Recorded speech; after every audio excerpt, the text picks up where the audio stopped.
Hi, Professor. This is Valentine Cho Ansumana here. Um, I'm here to talk on pluralism and using Christ as the only way and in an apologetic manner.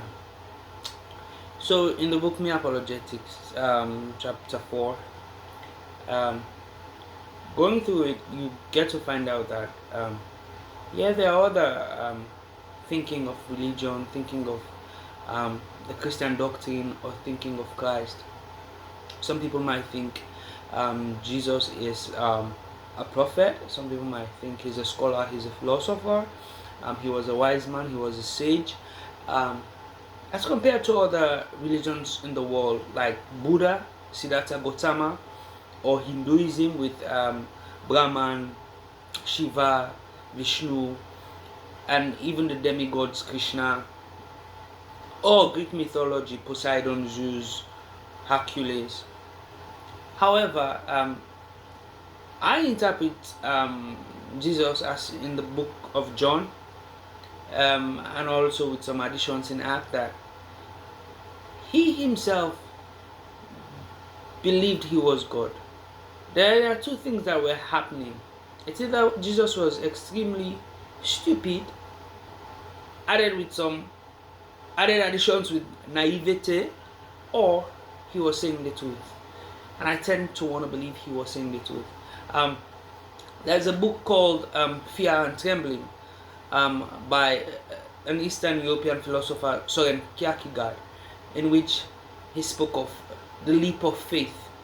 And the Christian doctrine, believe it or not, entails a leap of faith, because you have to believe when Christ says in the Gospels, "No man cometh to the Father except through me," or when he says, "If you have seen me, you've seen the Father."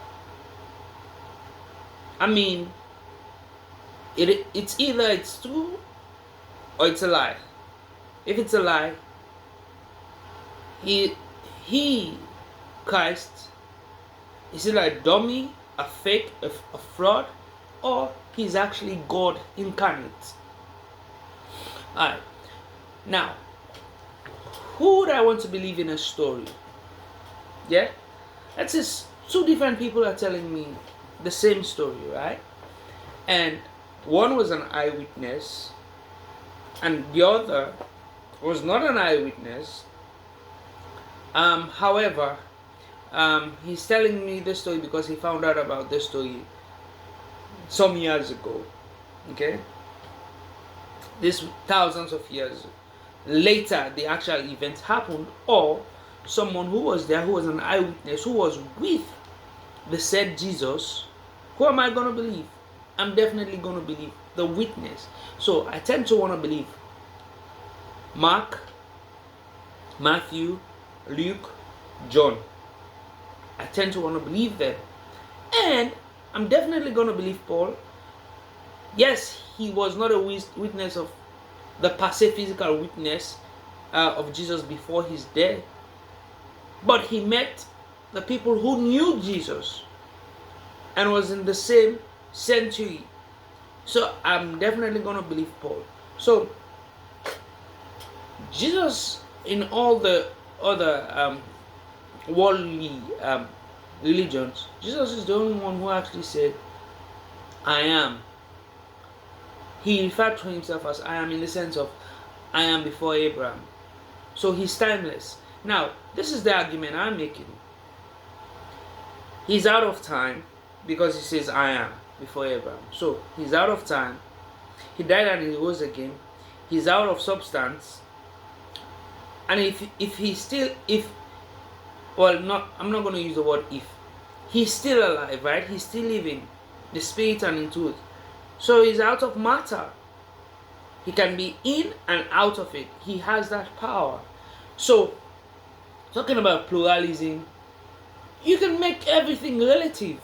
Every aspect of the world you can make into a relativist argument. However, Jesus, he himself did not make the relativist argument. He did not pluralize things. He specifically said, I am the way, the truth, and the life. No man cometh to the Father except through me. And him asking his disciples, who do you think I am? I think it was John or Peter who said, you are master or you are Lord. So if I'm in an apologetics debate, or I'm doing this presentation live in class, I'm basically making the argument using the structures of mere apologetics, in not only defending the faith, but also, as we said in class, taking the benefit of the faith and also commending the faith. So for me, I use those things as, I use the scriptures that, yes, he himself said these things.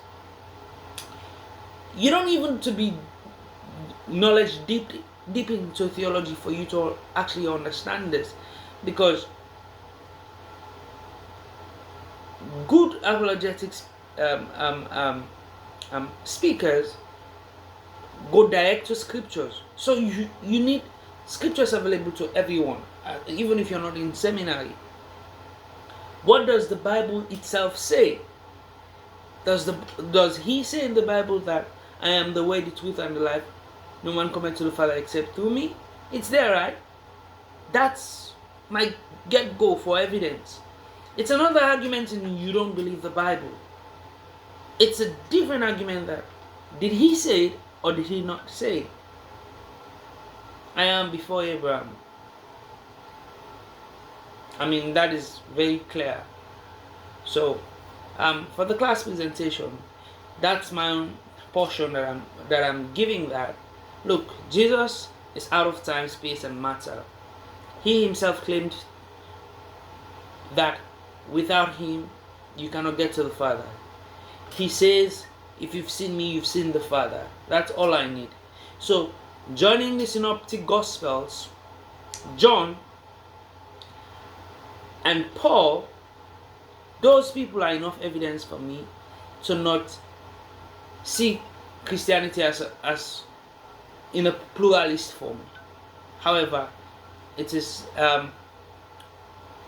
one true God, which is Jesus, the Father, the Son, and the Holy Ghost, Trinity. Thank you, Professor, for having this assignment in this format, and I hope I did well. Thank you.